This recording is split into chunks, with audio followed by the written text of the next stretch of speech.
Ya, shalom, saudara terkasih. Shalom. Ya, puji Tuhan. Di hari ini minggu kedua kita masuk di dalam ibadah kita lagi, menyusuri seluruh kehendak Tuhan. Tuhan selalu menghendaki kita masuk di dalam hari-hari ibadah kita di dunia ini. Maka hari ini kita akan mendengarkan firman Tuhan. Kita akan baca dari Injil Markus pasal yang ke-13, ayat 33 hingga 37. Bunyi firman Tuhan demikian. Nasihat supaya berjaga-jaga. Hati-hatilah dan berjaga-jagalah. Sebab kamu tidak tahu bila manakah waktunya tiba.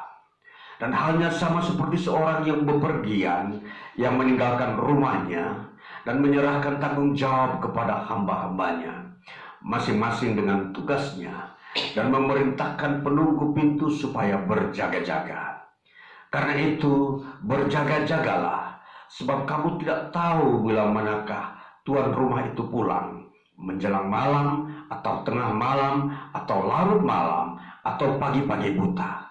Supaya kalau ia tiba-tiba datang, jangan kamu didapatinya sedang tidur. Apa yang kukatakan kepada kamu, kukatakan kepada semua orang, berjaga-jagalah.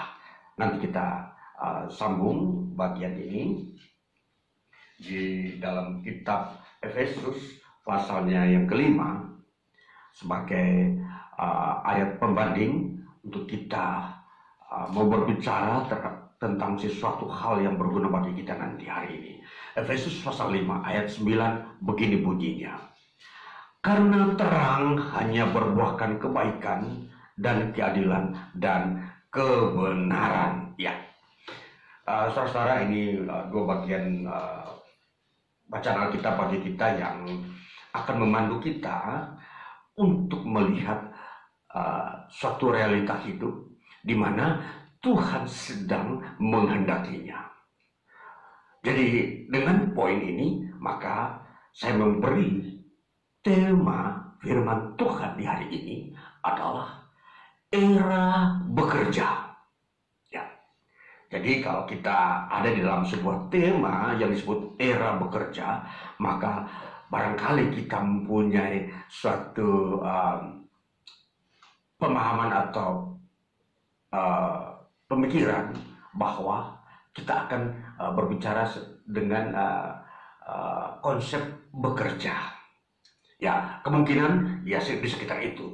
Namun di dalam iman Kristen kita akan melihat intisari daripada bekerja itu sendiri. Jadi kita bukan mengambil teori sosial atau teori-teori pada umumnya tentang bekerja yang kita lakukan di dunia ini. Namun sorotan Alkitab kali ini bagi kita mengenai bekerja itu jauh lebih memiliki prinsip-prinsip yang mulia. Nah, apa yang kita sudah baca dari Injil Markus pasal 13, saudara-saudara, di sini membukakan rahasia apa itu bekerja. Saudara, kalau kita memperhatikan bagian-bagian teks daripada Injil Markus pasal 13 ayat 33 sampai 36 ini atau 37 di sini mengungkapkan bagaimana antara tuan dan hamba, yang mana tuan ini pergi ke suatu daerah yang jauh mempekerjakan pekerja-pekerjanya untuk menjaga rumahnya, ya. Jadi ini istilahnya memberikan kepercayaan. Ini yang disebut bekerja. Nanti kita mau melihat prinsip-prinsip Alkitab yang mengajarkan tentang bekerja itu seperti apa, sehingga kita bisa mengisi hidup kita di dunia ini dalam bekerja berdasarkan ukuran-ukuran yang tertinggi, ukuran yang Allah ikut menilai bahwa kita bekerja berdasarkan kehendak Allah. Nah, ini saudara-saudaraku yang terkasih. Baik, mari kita mau melihat dulu Injil Markus ini apa, pasal 13. Injil Markus pasal 13 di sini Yesus sedang mengajarkan suatu pengajaran tentang akhir zaman, ya. Pengajaran tentang akhir zaman di mana di situ sudah diberikan batasan waktu, ada waktu di mana itu tinggal sedikit lagi, ya. Dan dikatakan di situ waktu yang begitu singkat ini itu diberikan tanggung jawab kepada hamba-hamba atau orang-orang percaya. Ya, saudara, kalau kita memperhatikan pengajaran Tuhan Yesus tentang akhir zaman, maka kita akan mendapatkan bahwa akhir zaman yang Yesus tampilkan di sini adalah diwarnai dengan orang yang bekerja. Ya, perhatikan, diwarnai dengan orang bekerja.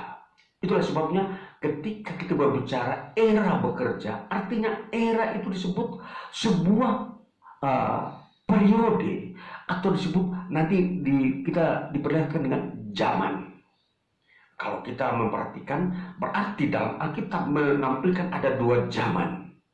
Disebut awal zaman dan akhir zaman.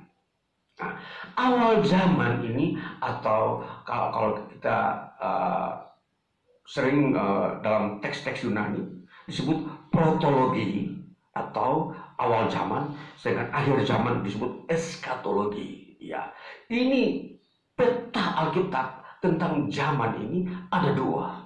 Nah, kalau kita lihat apa itu awal zaman. Awal zaman kalau di kategori kita dalam pembentukan Alkitab itu sebelum Yesus datang. Jadi sejak penciptaan sampai hari sebelum Yesus datang itu disebut awal zaman. Namun setelah Yesus mulai datang ke muka bumi itu disebut akhir zaman sampai hari ini. Nah, saudara, jadi kita memahami apa perkataan Alkitab, pengajaran Alkitab tentang awal zaman dan akhir zaman.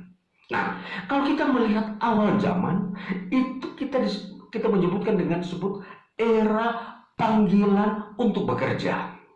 Kalau kita mau deskripsikan apa sih itu isinya era awal zaman itu, maka deskripsinya adalah bahwa di dalam awal zaman orang-orang itu banyak yang dipanggil untuk bekerja. Artinya kalau kita pengertian sekarang, sebuah perusahaan sedang dibangun, dia membutuhkan karyawan.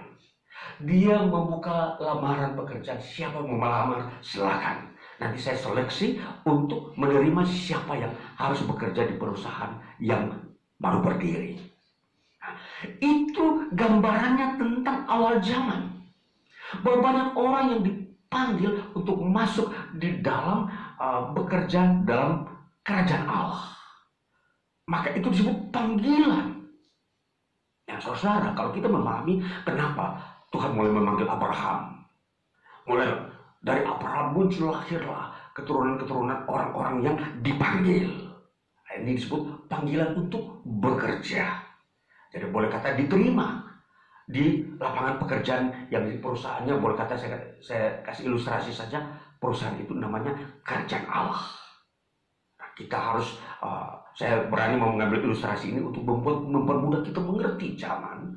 Bagaimana kita mau mengerti sebuah zaman yang isinya tentang panggilan Abraham dan panggilan seterusnya sampai kepada nabi-nabi. Ini mereka dipanggil untuk mau bekerja. Nah, saudara, kalau kita masuk lagi lebih dalam teks iman, maka kalau kita mau tingkatkan lebih tinggi lagi bahwa orang-orang yang belum dipanggil dalam pekerjaan atau bekerja, mereka disebut orang-orang yang sedang tidur, sedang menganggur, sedang hidup di dalam keberdosaan. Nah, jadi kalau kita masuk di dalam teks-teks seperti ini, maka era prajaman atau permulaan zaman itu adalah gambarannya bahwa di situ penuh dengan kegelapan. Manusia masih menganggur, belum bisa bekerja di ladangnya pekerjaan Tuhan. Berarti apa?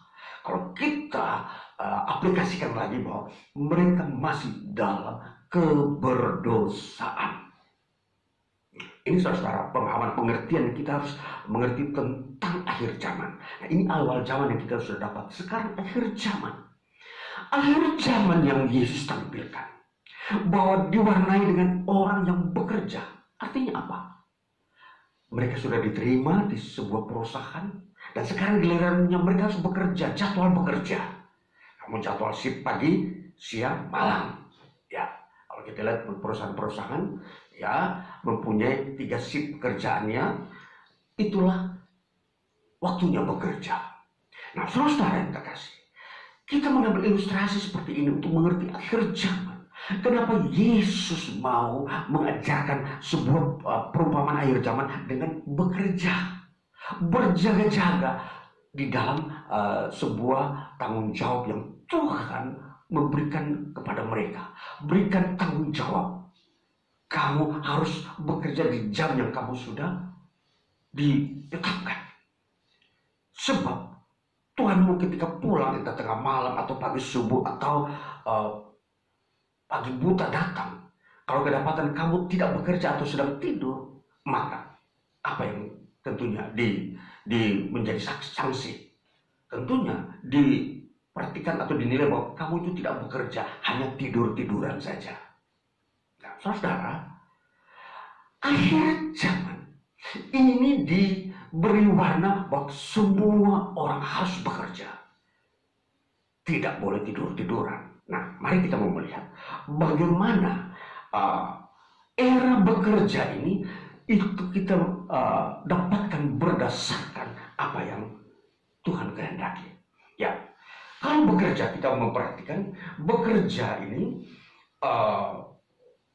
di dalam konteks akhir zaman adalah bagaimana pekerjaan itu diwarnai dengan kebaikan, keadilan, dan kejujuran.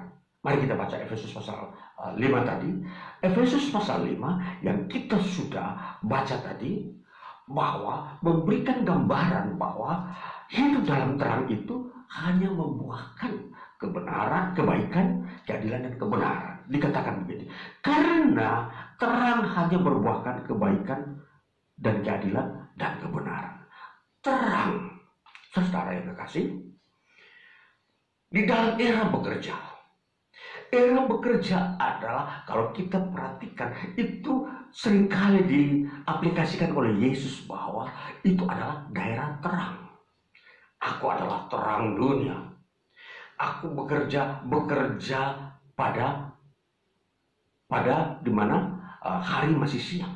Bekerjalah di mana hari masih siang. Karena pada waktu malam tidak seorang pun bisa bekerja. Ya, artinya apa lagi? Bahwa ini mempunyai kaitan bahwa memang pekerjaan itu dihubungkan di dalam Kristus Yesus sehubungan dengan keselamatan. Nah, nanti kita memperhatikan bagaimana iman dan profesi itu tidak bisa dipisahkan.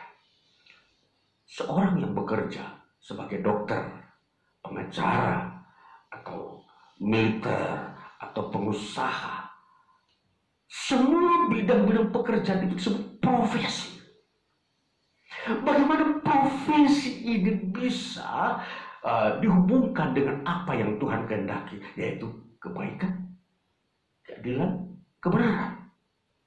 Seorang yang beriman kepada Kristus Yesus, yang memiliki profesi dokter, hakim, bisnismen, militer, bagaimana bisa masuk dalam lingkungan yang disebut bekerja bagi kerajaan Allah? Maka profesinya itu harus diukur dengan bagaimana dia bekerja di militer atau dokter, menghasilkan 1, kebaikan, 2, keadilan, 3, kebenaran. Nah, kebenaran di sini berdasarkan teksnya itu diterjemahkan kejujuran, aletheia. Aletheia itu artinya jujur, kejujuran. Nah, jadi saudara yang kekasih, kita mau melihat era bekerja di akhir zaman. Bagaimana kita menemukan apa yang Yesus maksudkan bahwa era akhir zaman itu jangan kamu tidur-tiduran. Kalau Tuhan mau datang tengah malam, tentunya tengah malam orang sedang tidur nyenyak. Tapi kalau dia datang saat itu, sedang kita menikmati tidur karena lelah, karena memang waktunya tidur, maka Tuhan akan berkata, kamu ini tidak berjaga-jaga. Kamu tidak bertanggung jawab terhadap tugas yang aku berikan kepadamu. Makanya ini saudara, di dalam era akhir zaman. Kita harus mengerti, menjadi percaya kepada Yesus Kristus, kita harus masuk dalam dunia atau kondisi berjaga-jaga. Nah, kita sekarang saat ini mau mengerti apa artinya berjaga-jaga. Nah, berjaga-jaga adalah sebuah sikap, disiplin diri bahwa kita ini selalu mau didapati oleh Tuhan kita bahwa kita bekerja. Nah, inilah yang menjadi masalah. Sesuatu yang memang berat bagi seseorang di dalam mempertahankan dia punya pribadi yang sebagai seorang yang bertanggung jawab. Seorang setelah dia menjadi seorang Kristen, sebenarnya ada tanggung jawab di dalam dirinya. Yaitu tanggung jawab apa? Iman. Supaya kedapatan oleh Tuhan ketika dia datang, engkau sedang beriman. Engkau sedang melakukan pekerjaan-pekerjaan iman. Sekalipun engkau dokter, sekalipun engkau bisnismen, sekalipun engkau militer, sekalipun engkau pejabat. Ketika engkau sedang berjaga-jaga, itu berarti engkau sedang melakukan pekerjaan iman. Itulah sebabnya profesi dengan iman tidak boleh dipisahkan. Tidak bisa dipisahkan. Kalau seorang Kristen memisahkan iman dari profesinya, maka di sini dia tidak berjaga-jaga. Kenapa? Ketika dia melakukan profesinya, dia tidak melakukan berdasarkan iman, maka dia saat itu sedang tidur. Dia tidak bertanggung jawab kepada Tuhan. Karena dia tidak melakukan yang berdasarkan iman. Nah, bayangkan di dalam hidup kita lebih banyak dunia profesi yang kita lakukan daripada dunia iman.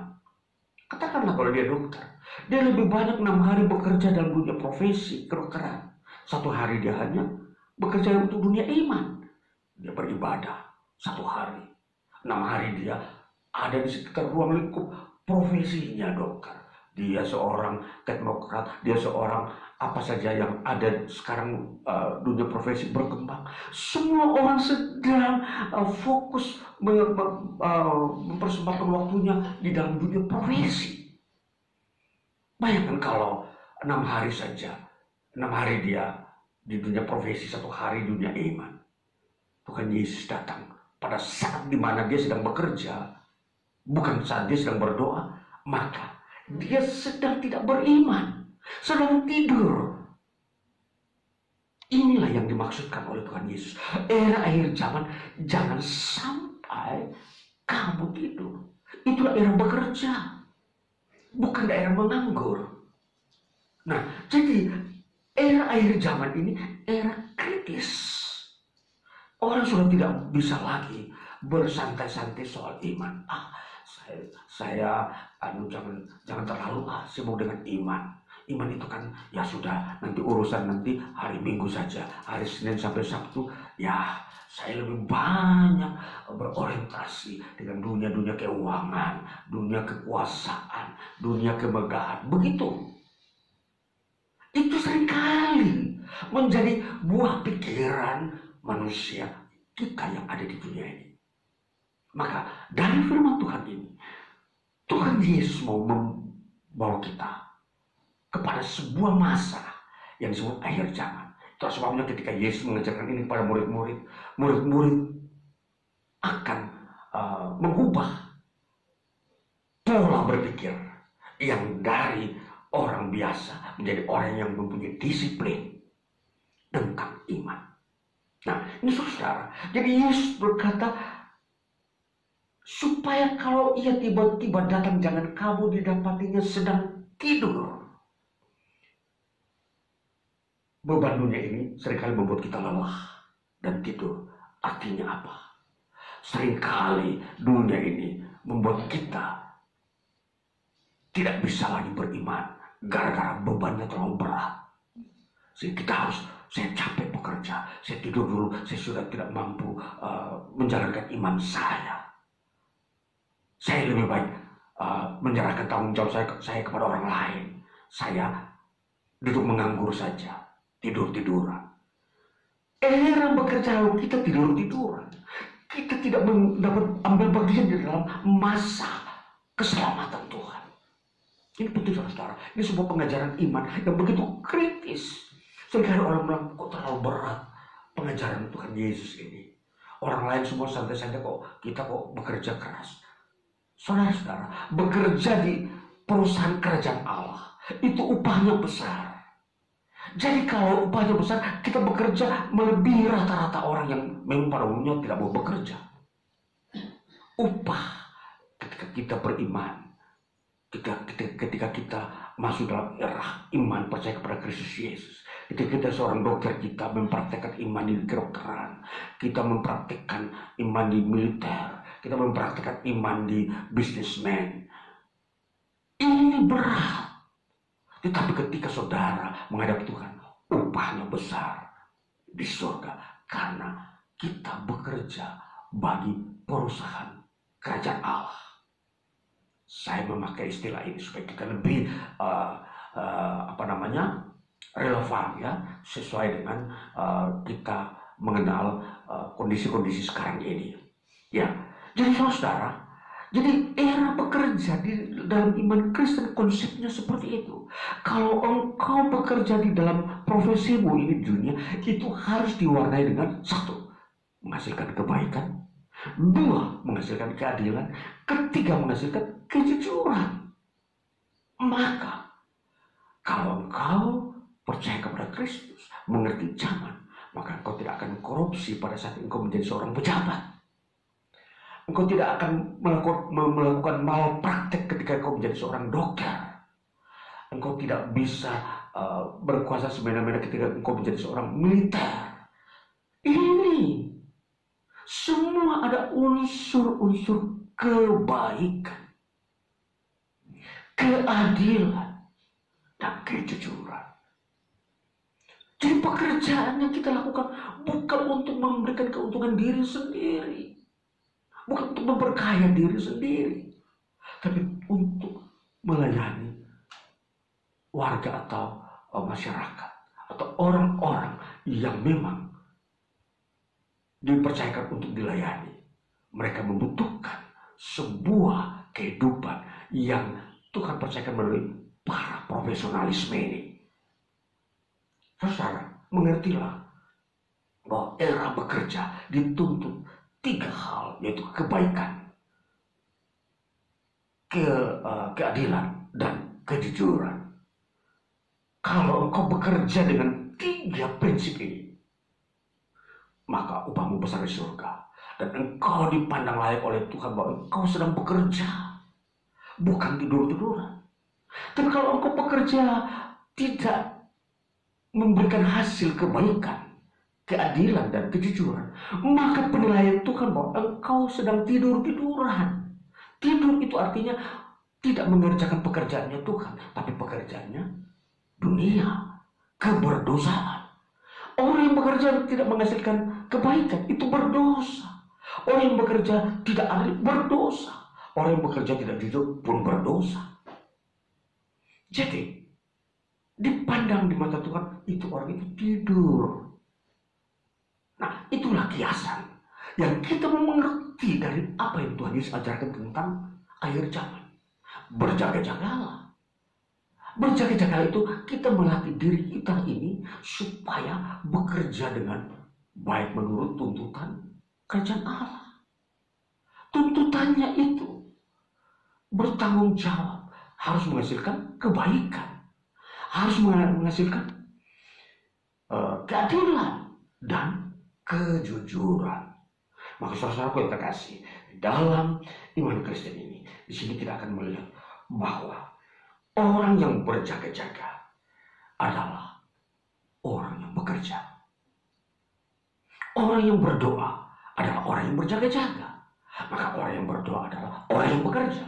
Maka bekerja dan berdoa adalah sikap yang benar di dalam hidup akhir zaman. Berdoa dan bekerja. Ketika engkau bekerja di profesimu, engkau juga harus berdoa. Engkau menghadirkan doa di tengah profesimu. Inilah era bekerja. Saudaraku yang terkasih dalam Tuhan Yesus, kalau kita melihat dunia lain, dunia di luar Kristen, mereka hanya bekerja tanpa melibatkan doa di dalamnya. Artinya apa? Mereka bekerja tidak menghasilkan kebaikan. hanya untuk kepentingan diri sendiri. Kedua, mereka bekerja tidak menghasilkan keadilan, hanya untuk berat sebelah, hanya sepihak saja orang yang ditolong. Ketiga, mereka bekerja tidak jujur, tidak transparan, semua disalahgunakan. Nah, inilah sebabnya disebut orang dunia bekerja tidak berdasarkan kehendak Tuhan, maka disebut pekerjaan dunia. Maka kalau di kategori juga itu bukanlah pekerjaan Tuhan, maka itu dianggap mereka ada dalam kegelapan. Maka perhatikan kita baik-baik.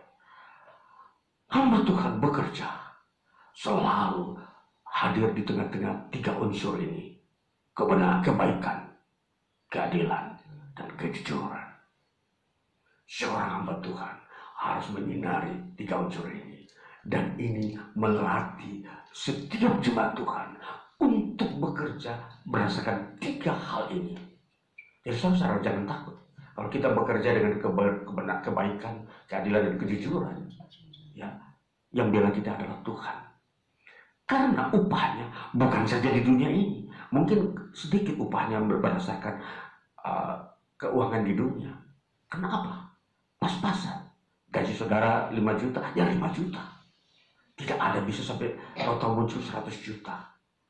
Karena kalau tidak jujur, yang seharusnya 5 juta menjadi 100 juta. Kenapa? Penyalahgunaan keuangan atau korupsi.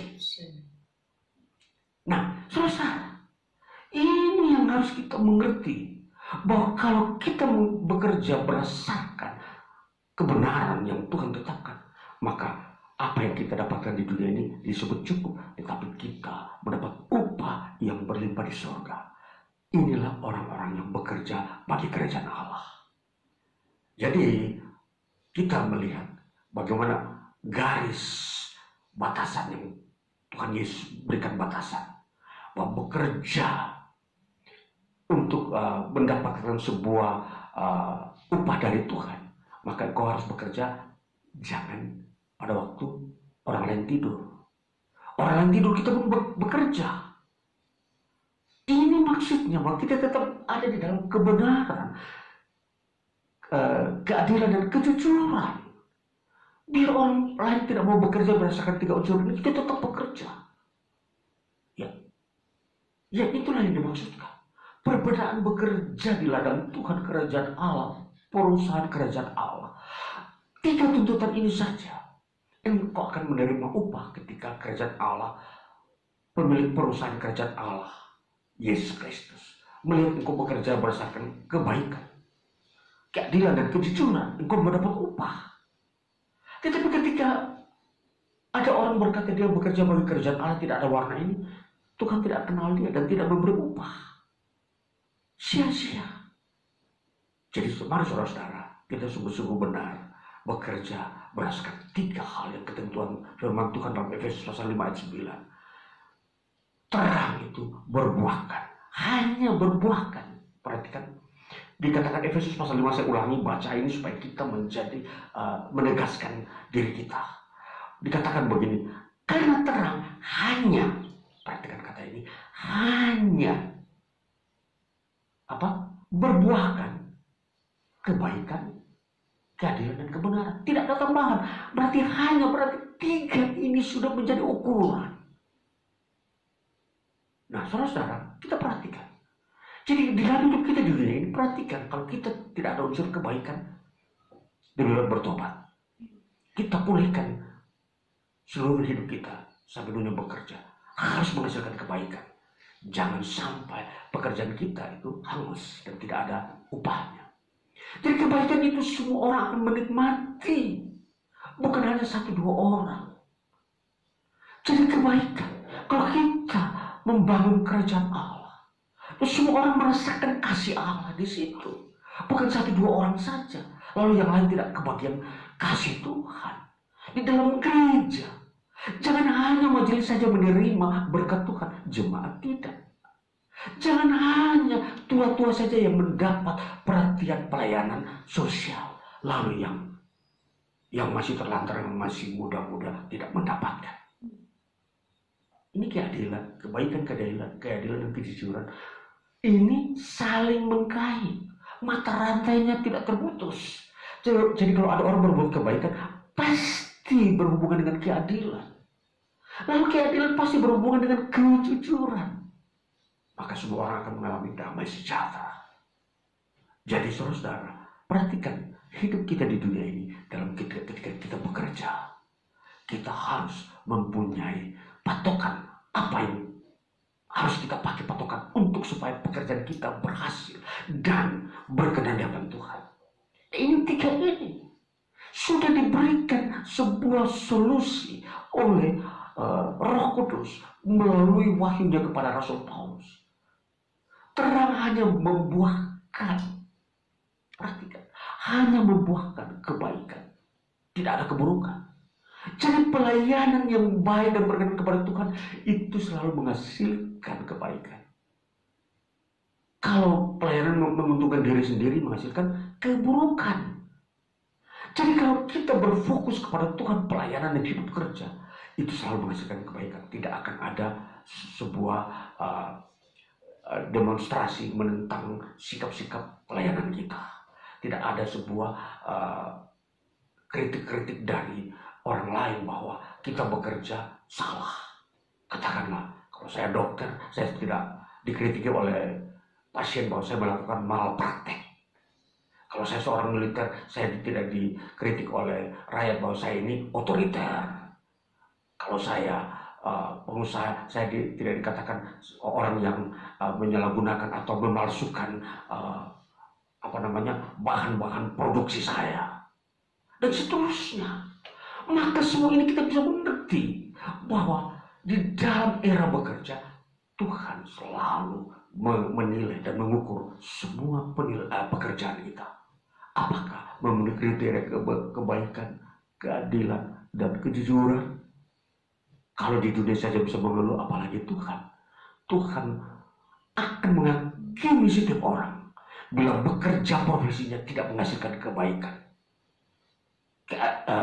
keadilan dan kejujuran, dihukum. Saudara, jadi lihat loh, hakim yang adil itu ada. Yesus Kristus, dia Tuhan, dia Maha Tahu setiap orang dengan profesinya. Jadi jangan beranggap bahwa kalau sudah berdoa maka profesinya lepas dari doa, maka di situ ada tipu-tipu. Katanya tidak apa-apa. Ini saudara-saudara, hati-hati dengan dunia-dunia yang salah di dalam memberikan pengejaran.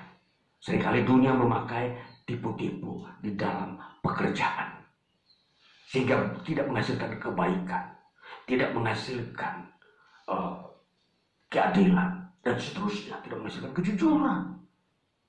Jadi ini saudara, pegangan era bekerja, supaya Yesus datang ke dia mendapati kita sedang bekerja, bukan tidur. Kalau kita memang tipu-tipu, itu dikategori tidur. Saudara, perhatikan baik-baik. Bertobatlah kalau saudara selama ini bekerja tipu-tipu. Dianggap saudara sedang tidur. Dan ini apa? Tidak akan dapat upah. Dan tentunya penghakimannya ada karena dia menyalahgunakan tanggung jawab. Disuruh bekerja, dia tidur. Dihukum. Nah, saudara, kita perhatikan baik-baik. Jangan kita beranggapan bahwa Tuhan tidak menilai seluruh hidup kita, pekerjaan kita. Dia menilai siapapun kita yang ada hidup saat ini. Dia yang tidak percaya apalagi, yang percaya kepada Kristus saja, saat menyalahgunakan kasih karunia, dihukum. Apalagi mereka yang tidak percaya. Jadi ini saudara, kita pertimbangkan. Berkeberpihakan kita kepada Tuhan jauh lebih berguna daripada kita mengikuti cara-cara dunia yang tidak membela kebaikan, keadilan, dan kejujuran. Maka ini bagian konsep yang bagi kita, bahwa kita membangun pekerjaan kita berdasarkan cara pandang Kristen. Kita memakai itu sebagai tanggung jawab kita kepada Tuhan. Ini yang menjadi pokok pikiran bagi kita hari ini untuk menelusuri hari-hari hidup kita, bekerja di hari besok.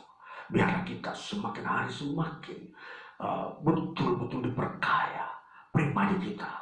Karena kita berhubungan dengan Tuhan secara langsung, tidak melalui perantara. Kita akan bertanggung jawab kepada Tuhan, bukan kepada gereja. Kita bukan bertanggung jawab kepada pendeta. Setiap orang bertanggung jawab kepada Tuhan. Jadi jemaat, engkau langsung bertanggung jawab kepada Tuhan, bukan kepada pendeta atau gereja. Jadi kalau engkau perhatikan ini, engkau lebih takut kepada Tuhan, maka engkau akan menerapkan kehidupan kebaikanmu di dalam gereja dengan baik.